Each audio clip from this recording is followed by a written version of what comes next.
जय Hind friends. Divine institute में आप सबका हार्दिक स्वागत है। भारतीय संविधान के अंतर्गत एक महत्वपूर्ण टॉपिक है भारत का राष्ट्रपति, इंडियन कॉन्स्टिट्यूशन, जिसके बारे में आज हम लोग चर्चा करेंगे। तो देखते हैं।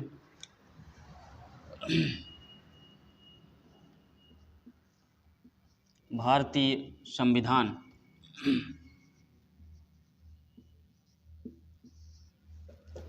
यानी इंडियन कॉन्स्टिट्यूशन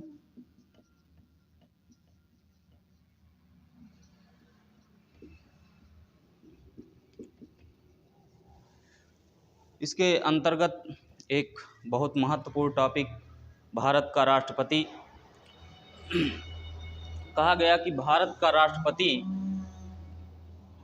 यहाँ पे लिख देते हैं, भारत का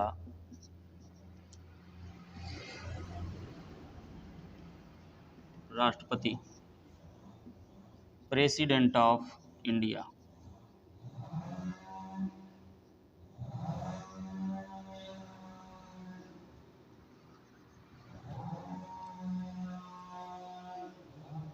देखिए, हमारे संविधान निर्माताओं ने भारतीय संविधान के अंदर आर्टिकल 52 के अंतर्गत भारत का राष्ट्रपति, आर्टिकल 52 के अंतर्गत कहा कि भारत का एक राष्ट्रपति होना चाहिए।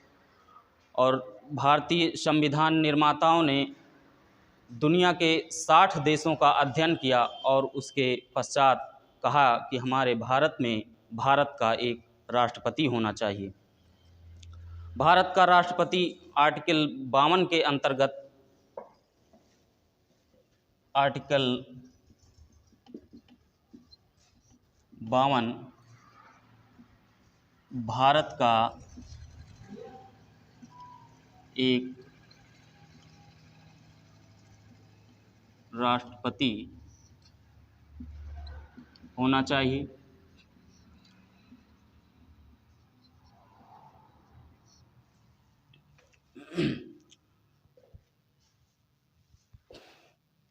आर्टिकल 53 कहता है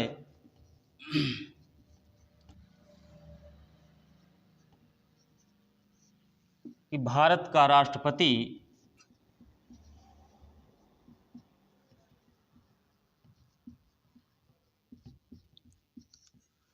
कार्यपालिका का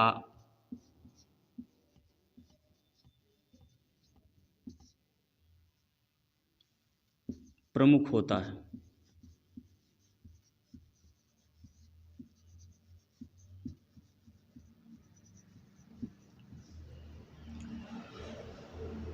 अर्थात भारत का राष्ट्रपति, भारत का जो प्रधानमंत्री होता है, उसके द्वारा किए गए सारे कार्य, ये माना जाता है कि भारत का राष्ट्रपति, क्योंकि अंतिम रूप से हस्ताक्षर भारत के राष्ट्रपति के होते हैं, इसलिए कार्य तो प्रधानमंत्री करता है, लेकिन यह माना जाता है कि यह कार्य राष्ट्रपति ने किया है।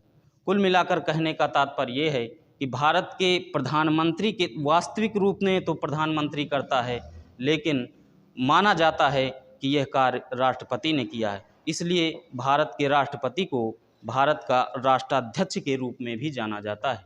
यानी कि एक पॉइंट यहाँ पर ध्यान देने योग्य है कि भारत का राष्ट्रपति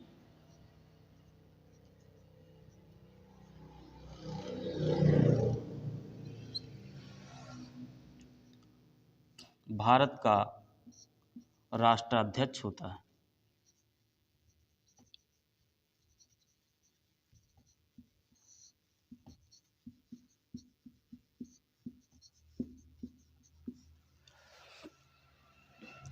अब बात आती है कि भारत के राष्ट्रपति, इतना बड़ा और इतना रिस्पॉन्सिबल पद, भारत के राष्ट्रपति का पद कहाँ से लिया गया है, किस देश के संविधान से भारत का राष्ट्रपति का पद लिया गया है।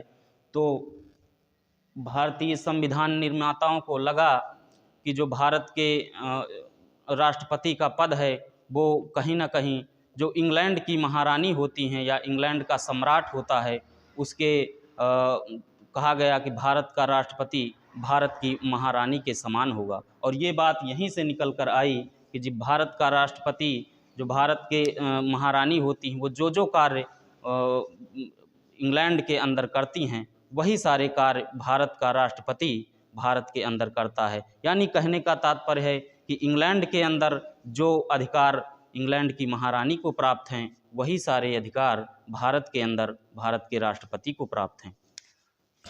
तो यहाँ से एक महत्वपूर्ण बात निकल कर आती है कि भारत का राष्ट्रपति का पद, भारत के राष्ट्रपति का पद इंग्लैंड के संविधान से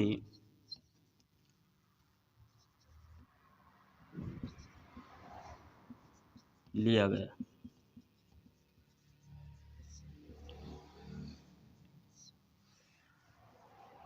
और अगली बात है कि भारत के राष्ट्रपति के संदर्भ में भारत का राष्ट्रपति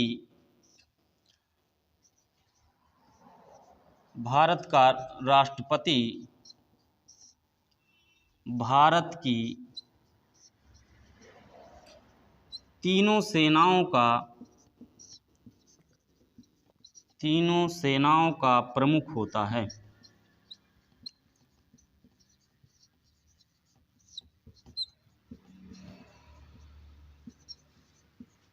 अर्थात भारत के अंदर जो 3 सेनाएं हैं, वायुसेना, जल सेना और थल सेना, यानी इंडियन आर्मी, नेवी और एयरफोर्स, तीनों सेनाओं का सर्वोच्च सेनापति यानी सुप्रीम कमांडर होता है भारत का राष्ट्रपति।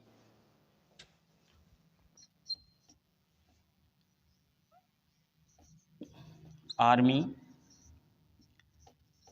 नेवी और इंडियन एयरफोर्स, तीनों सेनाओं का सुप्रीम कमांडर, सर्वोच्च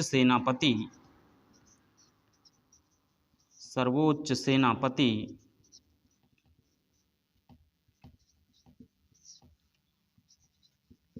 होता है।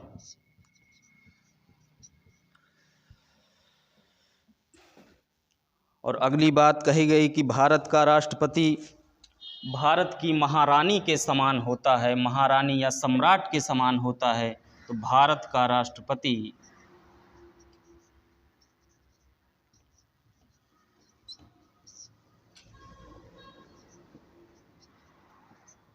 इंग्लैंड की महारानी या सम्राट के समान होता है। अभी मैंने आपको बताया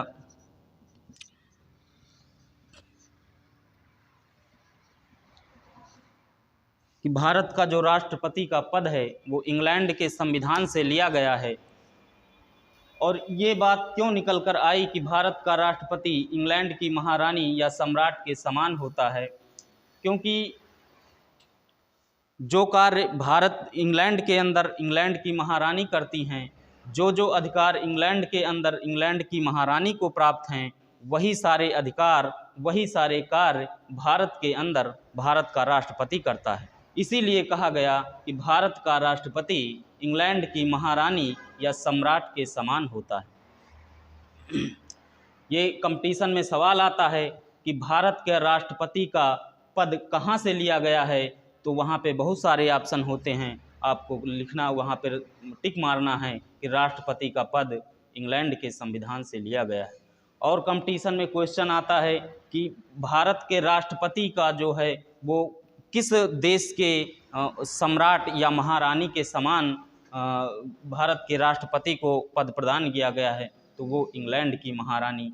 क्योंकि इंग्लैंड में ये सिस्टम है कि वहाँ पर जो है कोई राष्ट्रपति के लिए निर्वाचन नहीं होता, कोई चुनाव नहीं होता, वहाँ पर महारानी जो है महारानी होती हैं। और ये आनुवांशिक रूप पे चलता है कि महारानी की बेटी जो होगी वो महारानी, या बेटा हुआ तो फिर सम्राट बनेगा।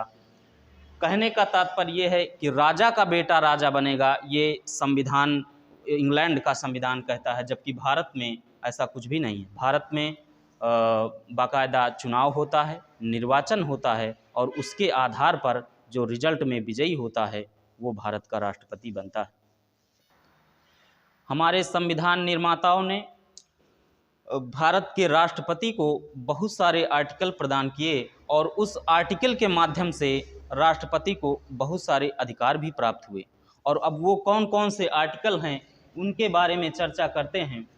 देखिए, पहला तो मैंने बताया आर्टिकल 52 से राष्ट्रपति स्टार्ट होता है, यानी आर्टिकल 52 में कहा गया कि भारत का एक राष्ट्रपति होना चाहिए, और आर्टिकल 53 में भारत का राष्ट्रपति कार्यपालिका का प्रमुख होता है, यानी कि भारत के प्रधानमंत्री जो कार्य करता है या जो नियम बनाता है, जो कानून बनाता है, जो भी योजनाएं बनाता है, यह माना जाता है कि वह कार्य प्रधानमंत्री ने नहीं अपितु राष्ट्रपति ने किया है।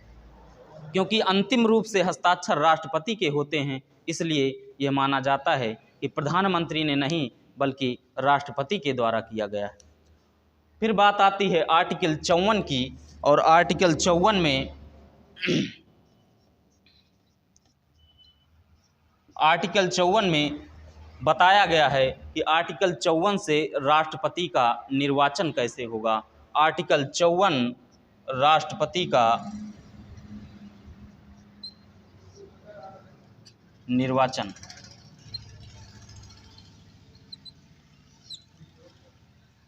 अब राष्ट्रपति के निर्वाचन के संबंध में पहली बात कही गई कि जो भारत के अंदर लोकसभा, राज्यसभा और विधानसभा के सदस्य होते हैं, वो राष्ट्रपति के निर्वाचन में वही लोग भाग लेते हैं। तो यहाँ पर लोकसभा, राज्यसभा,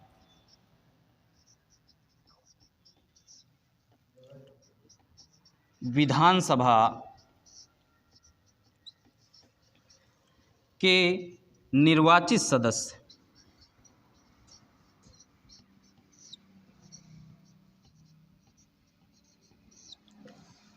यानी कहने का मतलब कि लोकसभा, राज्यसभा और विधानसभा के जो निर्वाचित सदस्य होंगे वही लोग राष्ट्रपति के चुनाव में भाग लेते हैं। यानी कि राष्ट्रपति के चुनाव में मतदाता जो होते हैं वो लोकसभा, राज्यसभा और विधानसभा के निर्वाचित सदस्य होते हैं। लोकसभा का सदस्य समझते होंगे आप लोग कि लोकसभा का सदस्य, जैसे अपना रायबरेली डिस्ट्रिक्ट है, वहाँ से सोनिया गांधी सांसद हैं, तो वो सांसद हैं, व्यवहारिक आम भाषा में सांसद बोला जाता है।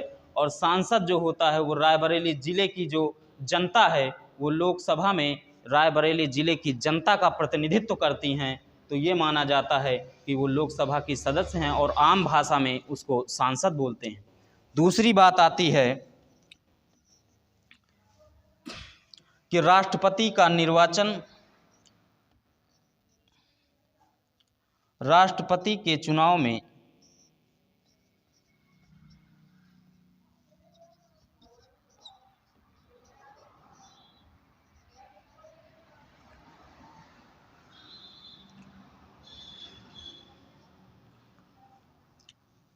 राष्ट्रपति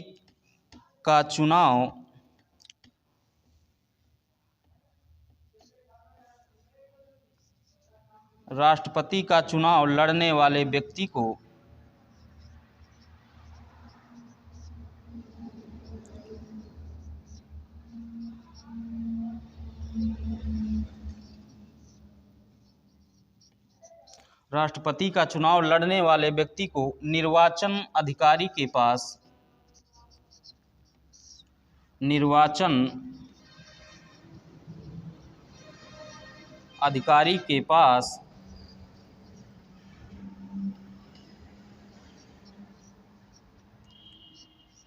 15,000 रुपये जमा करना होगा।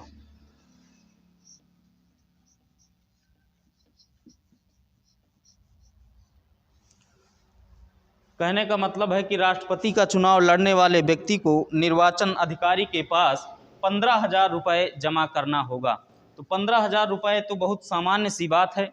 कोई सामान्य व्यक्ति 15,000 रुपये मान लो उसके पास नहीं होगा तो इकट्ठा करके ले जाके जमा कर देगा निर्वाचन अधिकारी के पास और कहेगा मैं राष्ट्रपति का चुनाव लड़ूंगा।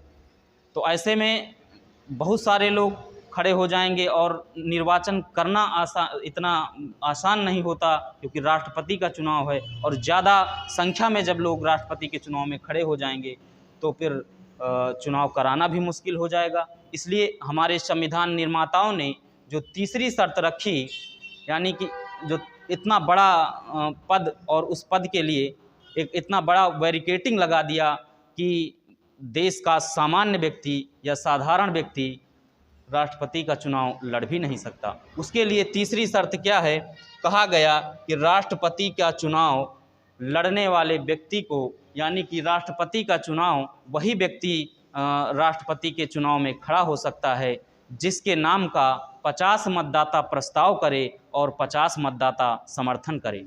यानी कि यहाँ पर लिख देते हैं कि राष्ट्रपति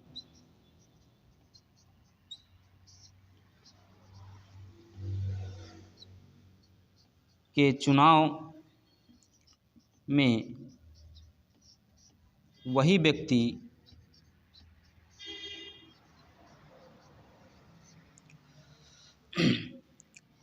खड़ा हो सकता है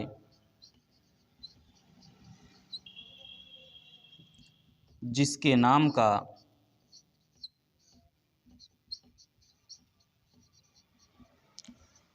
50 मतदाता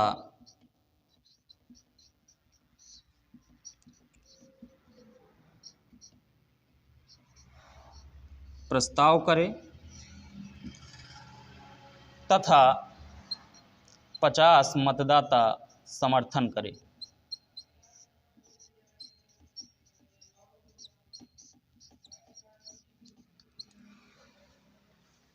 अब मैंने आपको बताया कि राष्ट्रपति के चुनाव में जो मतदाता होते हैं वो लोकसभा, राज्यसभा और विधानसभा के निर्वाचित सदस्य होते हैं।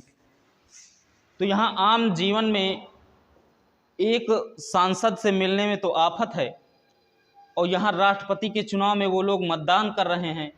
तो यहाँ इतना बड़ा बैरिकेटिंग है कि राष्ट्रपति के चुनाव में वही व्यक्ति खड़ा हो सकता है जिसके नाम का 50 मतदाता प्रस्ताव करें और 50 मतदाता समर्थन करें। यानी कि कुल मिलाकर जिसके पीछे 100 सांसद खड़े होंगे वो कोई देश का सामान्य व्यक्तित्व ना होगा। इसीलिए भारतीय संविधान निर्माताओं ने ये तीसरी शर्त रखी कि राष्ट्रपति का चुनाव एक प्रतिष्ठित संवैधानिक पद है, तो इसलिए ये बात कही गई। गरिमा पद, इसलिए इतनी बड़ी इसकी अहर्ता है।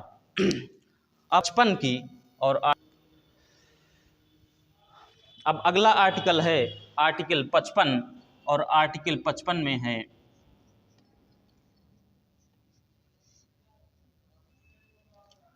आर्टिकल 55 में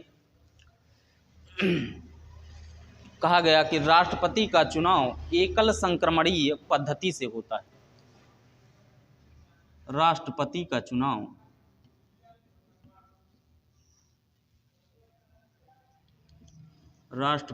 चुनाव एकल संक्रमणीय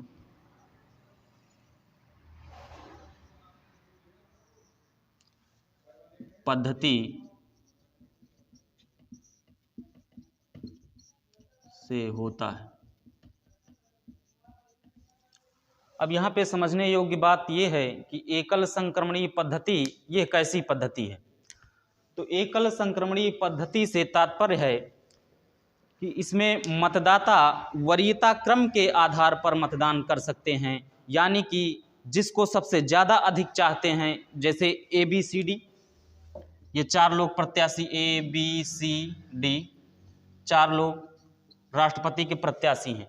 तो यहाँ पर ये सिस्टम है कि मतलब नंबरिंग वाइज आप मतदान कर सकते हैं। जिसको सबसे ज़्यादा चाहते हैं कि ये राष्ट्रपति बन जाए उसको नंबर 1, जिसको दूसरे नंबर पर चाहते हैं उसको नंबर 2। तो इस तरह से मतदाता आते हैं और कोई 2, 1, 2, 3 ऐसे करके नंबरिंग वाइज वहाँ पर मतदान होता है। और अधिकांशता क्या सामान्यतः जो है प्रथम चरण की काउंटिंग में, यानी कि प्रथम चरण का जो काउंटिंग होता है उसमें निर्धारण हो जाता है। लेकिन वीवी गिरी एक पूर्व राष्ट्रपति हुए हैं, वीवी गिरी। इनके निर्वाचन में द्वितीय चक्र की मतगणना करनी पड़ी थी, क्योंकि इन्होंने आत्मा की आवाज़ के आधार पर मत मांगे और द्वितीय चक्र की मतगणना करनी पड़ी। इसलिए कंपटीशन में क्वेश्चन आता है, बहुत ही महत्वपूर्ण क्वेश्चन है कि द्वितीय पसंद के आधार पर भारत का राष्ट्रपति कौन बना, तो वहाँ पर बहुत सारे ऑप्शन होंगे और वीवी गिरी आपको सही करना है। इनके विपक्ष में नीलम संजीवा रेड्डी चुनाव में खड़े थे। सबसे ज़्यादा लोग चाहते थे कि नीलम संजीवा रेड्डी चुनाव जीतें, लेकिन भारत के इतिहास में पहली बार ऐसा हुआ कि द्वितीय चक्र की मतगणना करनी पड़ी और द्वितीय चक्र की मतगणना में वीवी गिरी विजयी हुए। इसलिए ये इस दृष्टि से महत्वपूर्ण हो जाता है क्वेश्चन। तो यहाँ पर ये बात समझने योग्य है, संक्रमणीय पद्धति। तो संक्रमणीय, एकल संक्रमणीय पद्धति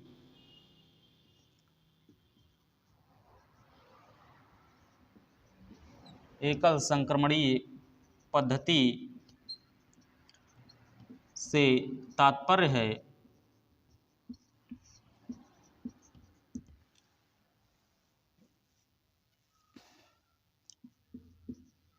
कि मतदाता वरीयता क्रम के आधार पर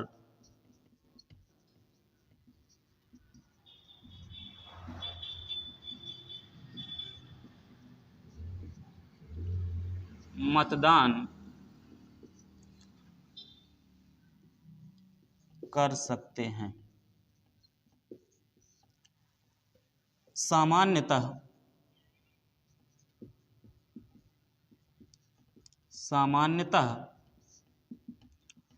प्रथम चरण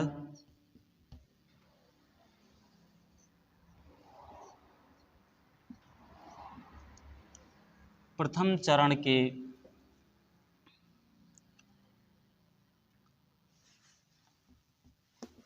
प्रथम चरण में निर्धारण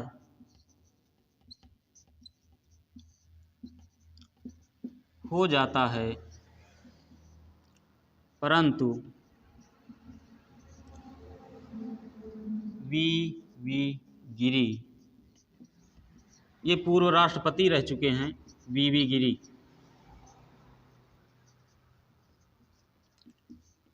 वीवी गिरी के निर्वाचन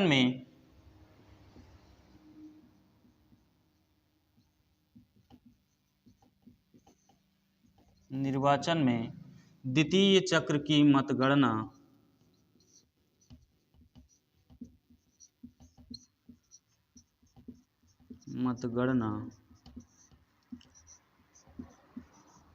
करनी पड़ी थी। अब क्वेश्चन किसी तरह भी पूछ सकता है कि द्वितीय पसंद के आधार पर राष्ट्रपति का चुनाव,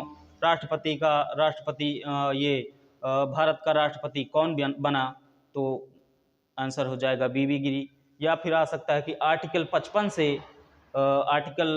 55 में क्या उल्लिखित है, तो राष्ट्रपति का चुनाव एकल संक्रमणीय पद्धति से होता है। या ऐसे भी क्वेश्चन आ सकता है कि राष्ट्रपति का चुनाव किस पद्धति से होता है, तो वहाँ पर ऑप्शन होंगे, उसमें एक होगा एकल संक्रमणीय पद्धति से होता है। आगे नेक्स्ट वीडियो में आर्टिकल 56 में है राष्ट्रपति की पदावधि।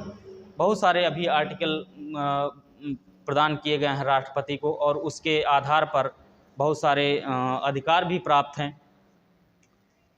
तो अभी यहीं तक रखते हैं, बाकी नेक्स्ट वीडियो में मिलेंगे। जय हिंद फ्रेंड्स, डिवाइन इंस्टीट्यूट में आप सबका स्वागत है। देखिए, भारतीय संविधान के अंतर्गत कल हम लोगों ने भारत के राष्ट्रपति के संदर्भ में चर्चा की थी, और जिसमें आर्टिकल 55 तक हम लोग पढ़ चुके थे। आज उसके आगे देखेंगे, लेकिन उससे पहले थोड़ा संक्षेप में रिवाइज कर लेते हैं। बात हुई थी कि भारतीय संविधान निर्माताओं ने दुनिया के 60 देशों के संविधान का अध्ययन किया और संविधान का अध्ययन करने के बाद उनको लगा कि भारत के मतलब हर देश के संविधान में कहीं ना कहीं कोई ना कोई सर्वे सर्वा था। तो भारतीय संविधान निर्माताओं ने कहा कि भारत का एक राष्ट्रपति होना चाहिए। अतः आर्टिकल 52 से भारत के राष्ट्रपति को रखा गया और भारत का राष्ट्रपति भारत के राष्ट्राध्यक्ष के रूप में उसको मान्यता प्राप्त है। आर्टिकल 53 से कहा गया कि भारत का राष्ट्रपति कार्यपालिका का प्रमुख होता है और आर्टिकल 54 में राष्ट्रपति का निर्वाचन है। आर्टिकल 55 में एकल संक्रमणीय मत पद्धति से राष्ट्रपति का चुनाव होता है। आर्टिकल 55 तक हम लोग कल देख लिए थे और आज उसी के आगे चर्चा करते हैं। आर्टिकल 56 में है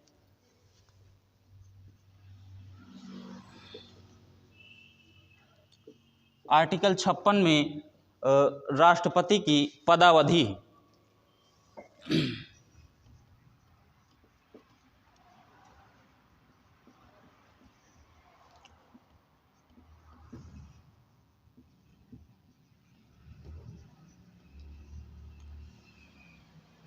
अब राष्ट्रपति की पदावधि तो कहा गया कि भारत का राष्ट्रपति 5 वर्ष के लिए चुना जाता है।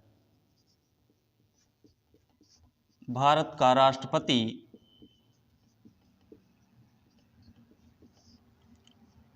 5 वर्ष के लिए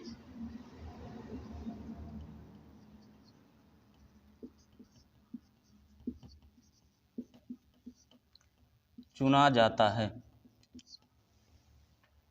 मतलब राष्ट्रपति का कार्यकाल 5 वर्ष का होता है। और इसके बाद है आर्टिकल 57। आर्टिकल 57 में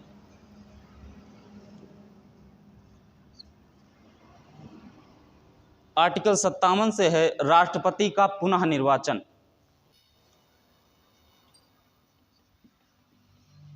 राष्ट्रपति का पुनः निर्वाचन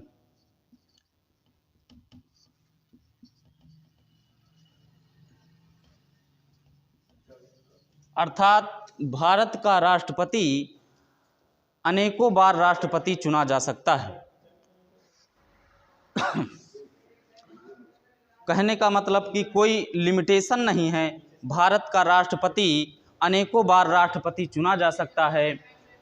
जबकि अमेरिकी संविधान में कहा गया कि अमेरिका का जो राष्ट्रपति होगा वो 2 बार से अधिक राष्ट्रपति के पद पर नहीं रह सकता है। और अमेरिका राष्ट्रपति जो होता है उसका कार्यकाल 4 वर्ष का होता है, जबकि भारत के राष्ट्रपति का कार्यकाल 5 वर्ष का होता है।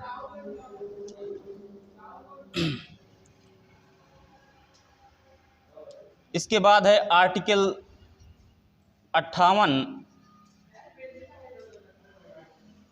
और आर्टिकल 58 में कहा गया कि राष्ट्रपति की योग्यताएं। तो राष्ट्रपति की योग्यताओं के अंतर्गत देखते हैं, कहा गया राष्ट्रपति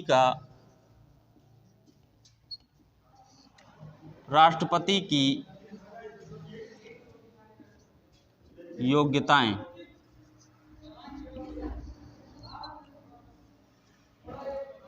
अब इतना बड़ा पद, इतना रिस्पॉन्सिबल पोस्ट, एक संवैधानिक पद है, प्रतिष्ठित और गरिमामयी पद है भारत के राष्ट्रपति का।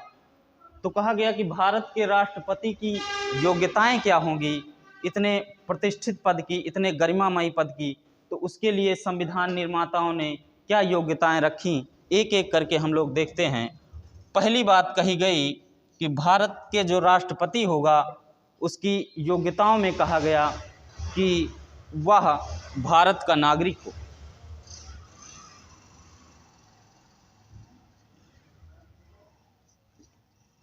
वह भारत का नागरिक हो। कहने का मतलब है कि भारत का राष्ट्रपति वही बन सकता है, वही राष्ट्रपति के चुनाव में खड़ा हो सकता है जो भारत का नागरिक हो। और दूसरी बात कही गई राष्ट्रपति की योग्यता में, दूसरी बात कही गई कि उसकी आयु 35 वर्ष से कम ना हो। उसकी आयु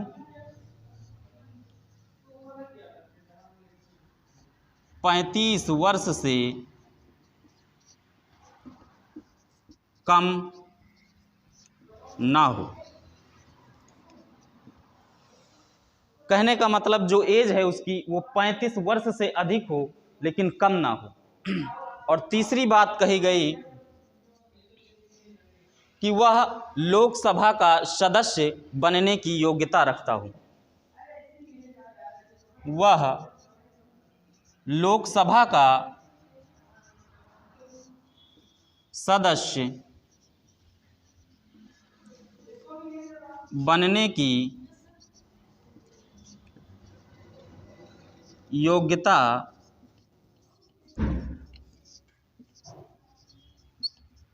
रखता हो।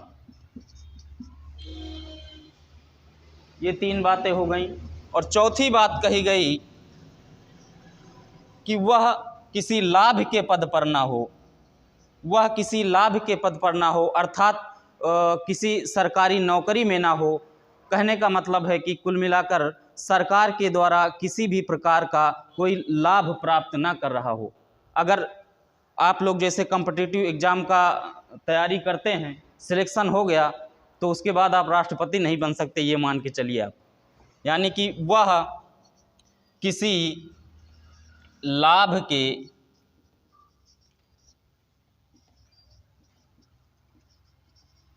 पद पर ना हो। कहने का मतलब कि भारत सरकार से उसको किसी भी प्रकार का कोई लाभ प्राप्त ना हो रहा हो, या सरकारी जॉब में ना हो, या किसी अन्य प्रकार की कोई उसको भारत सरकार से लाभ मिल रहा हो। अगर ऐसा है तो वो राष्ट्रपति के योग्य नहीं है। पांचवी बात कहा गया कि वह पागल तथा दिवालिया ना हो। पागल तथा दिवालिया ना हो। तो पागल तो आप लोग समझते ही होंगे, बिना मतलब पत्थर उठा के मारे उसको पागल बोलते हैं। लेकिन दिवालिया ये समझने योग्य बात है। दिवालिया क्या होता है? तो दिवालिया का मतलब है कि किसी बैंक का कर्जी ना हो, यानी कि उसका किसी बैंक का ऋणी ना हो। एक बार प्रतिभा देवी पाटिल भारत की राष्ट्रपति थी, और राष्ट्रपति बनने से पहले वो राजस्थान में एक उन्होंने फैक्ट्री डाली थी, और उस फैक्ट्री को बनाने के लिए उन्होंने 5 करोड़ रुपए का लोन लिया था। और लोन लेने के बाद, अब बड़े लोग हैं, जमा करने को इतना ध्यान नहीं दिए। और उसके बाद क्या हुआ कि जब वो राष्ट्रपति बन गई और उनका कार्यकाल 2 साल बीत चुका था, यानी कि 2 साल राष्ट्रपति रह चुकी थी, उसके बाद जब बैंक कर्मचारियों ने अपने दस्तावेज देखे तो उसमें भारत की राष्ट्रपति प्रतिभा देवी पाटिल और उनके नाम 5 करोड़ रुपए का जो है कर्ज था। तो बैंक वालों ने देखा, बैंक कर्मचारियों ने तो कहा ये तो संविधान के खिलाफ है, और तुरंत जो है प्रतिभा देवी पाटिल को सूचना भेजी गई, और रातों रात प्रतिभा देवी पाटिल 5 करोड़ रुपए लेकर पहुंची और जमा करा दी। जब जमा करा दिया तो दिवालिया ख़त्म हो गया। तो कुल मिला के ये कहने का मतलब है कि दिवालिया का मतलब केवल इतना ध्यान में रखिए कि किसी बैंक का कर्जी नहीं होना चाहिए, किसी बैंक से उसका ऋण नहीं होना चाहिए। ये तो हो गई राष्ट्रपति की योग्यताएं। 5 बिंदु हैं जो कि महत्वपूर्ण हैं कि मान लो 4 ऑप्शन दिए हैं और उसमें से कह देगा कि इनमें से कौन सा एक राष्ट्रपति के योग्यता नहीं है, तो उसको आपको मार्क करना होगा। इसके बाद है आर्टिकल 59। आर्टिकल 59 में कहा गया कि भारत राष्ट्रपति योग्यता हम लोगों ने देख लिया। अब इसके बाद है आर्टिकल 59, और आर्टिकल 59 में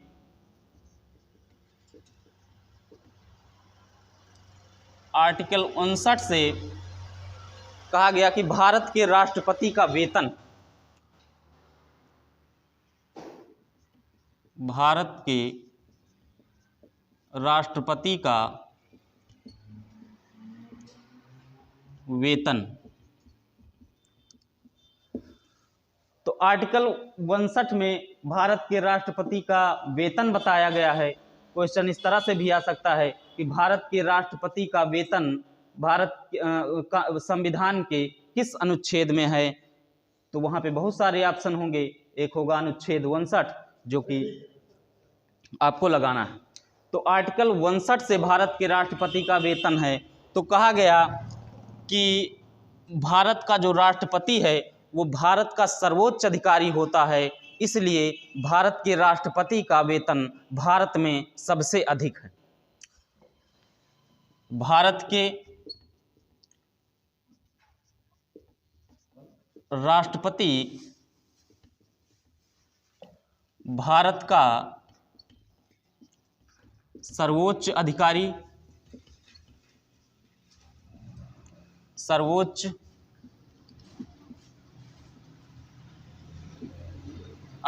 होता है, इसलिए राष्ट्रपति का वेतन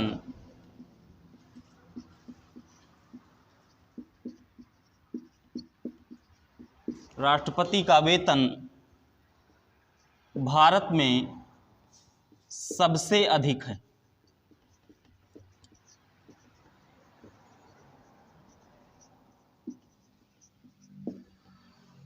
तो सबसे अधिक है तो कितना है? तो कहा गया कि भारत का राष्ट्रपति जो है, राष्ट्रपति वेतन भत्ता संशोधन अधिनियम 2008 के तहत राष्ट्रपति के वेतन को 1.5 लाख रुपए से बढ़ाकर 5 लाख रुपए कर दिया गया। यानी कि वर्तमान में राष्ट्रपति का वेतन 5 लाख रुपए प्रति माह है। वर्तमान में राष्ट्रपति का वेतन 5 लाख रुपए प्रति माह। तो ये तो था राष्ट्रपति का वेतन। और इसके अलावा राष्ट्रपति को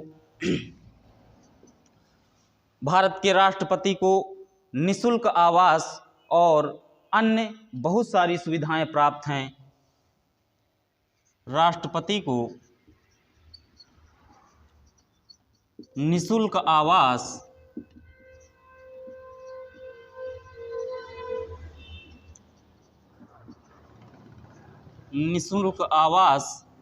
और अन्य अनेकों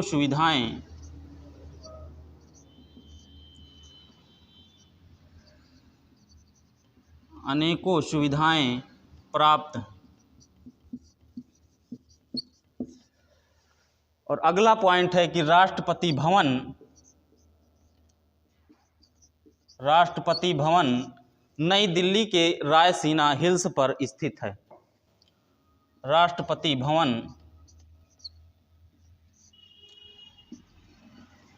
नई दिल्ली के रायसीना हिल्स पर स्थित है।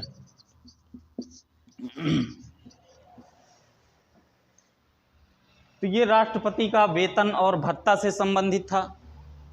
अब देख लीजिए कि जो उसको निःशुल्क आवास प्राप्त होता है, निःशुल्क आवास, इसको कहते हैं राष्ट्रपति भवन। और जो राष्ट्रपति भवन नई दिल्ली में स्थित है, मैंने आपको बताया कि राष्ट्रपति भवन, अब इधर से राष्ट्रपति भवन की तरफ जो रास्ता जाता है इसको बोलते हैं राजपथ। और इस साइड में साउथ ब्लॉक है और इस साइड में नॉर्थ ब्लॉक।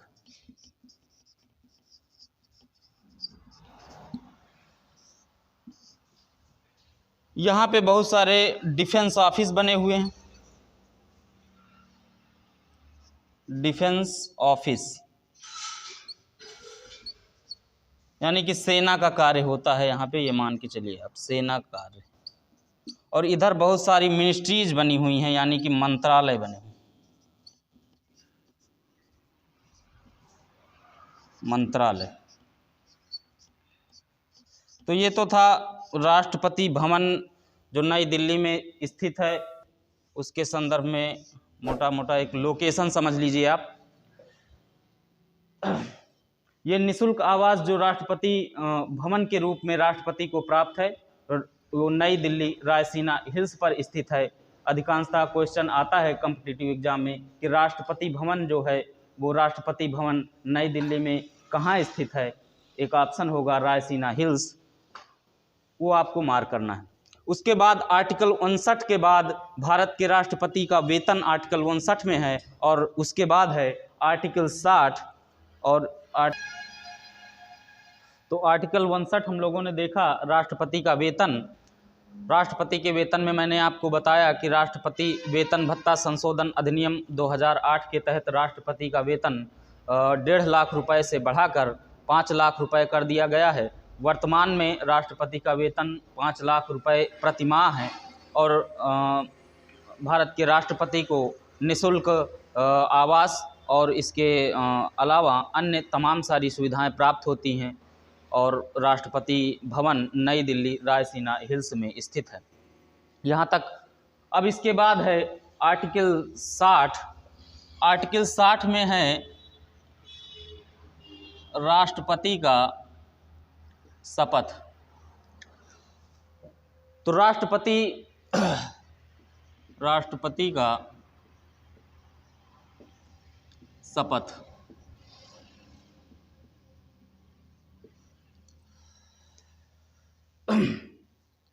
अब राष्ट्रपति शपथ कैसे लेगा और अपनी शपथ में वो कहता क्या है, ये चीजें समझने योग्य हैं। तो कहा गया कि राष्ट्रपति को शपथ दिलाता कौन है। सबसे बड़ी बात यह है, ये कंपटीशन में क्वेश्चन आता है कि भारत के राष्ट्रपति को शपथ कौन दिलाता है। तो कहा गया कि उच्चतम भारत का मुख्य न्यायाधीश भारत के राष्ट्रपति को शपथ दिलाता है।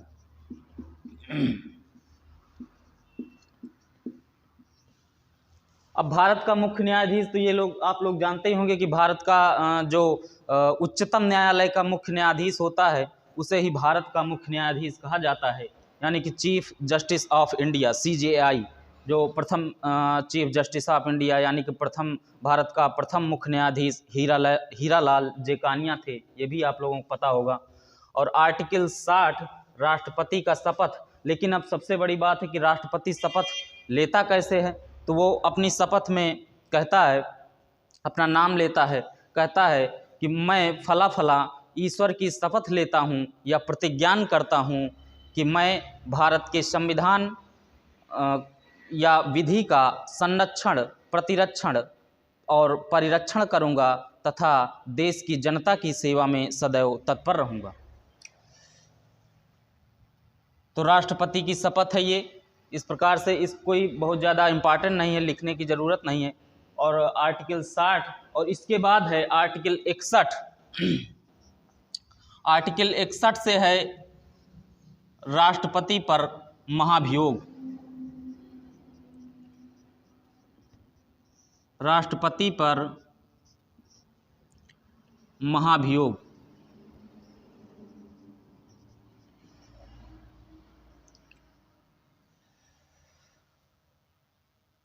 तो राष्ट्रपति पर महाभियोग का क्या मतलब है, इस शब्द का क्या अर्थ है। महाभियोग का मतलब होता है कि हटाना। राष्ट्रपति को उसके पद, अगर मान लो भाई है तो व्यक्ति, महान व्यक्तित्व तो है, लेकिन गलतियां सभी से होती हैं। अगर राष्ट्रपति कोई गलत कार्य करता है तो उसको हटाया कैसे जाएगा, ये उस प्रक्रिया को बताता है कि राष्ट्रपति पर महाभियोग प्रक्रिया लगाकर हटाया जाता है। और महाभियोग कैसे लगता है, इस बात को देखते हैं। राष्ट्रपति पर क्वेश्चन आता है कि राष्ट्रपति पर महाभियोग, राष्ट्रपति को हटाने की प्रक्रिया क्या है, तो वहाँ पर राष्ट्रपति पर महाभियोग से उसको हटाया जाता है। ये आर्टिकल 61 के अंतर्गत है। अब मेरे ख्याल से यहीं तक रखते हैं, क्योंकि अब आगे की ये थोड़ा सा लेंदी टॉपिक है, ज़्यादा बड़ा हो जाएगा। और आप सबसे अनुरोध है कि डिवाइन इंस्टीट्यूट को अधिक से अधिक लाइक करें, शेयर करें, सब्सक्राइब करें और पढ़ाई करते रहें। इसी आशा और उम्मीद के साथ आज की क्लास यहीं पर समाप्त करते हैं।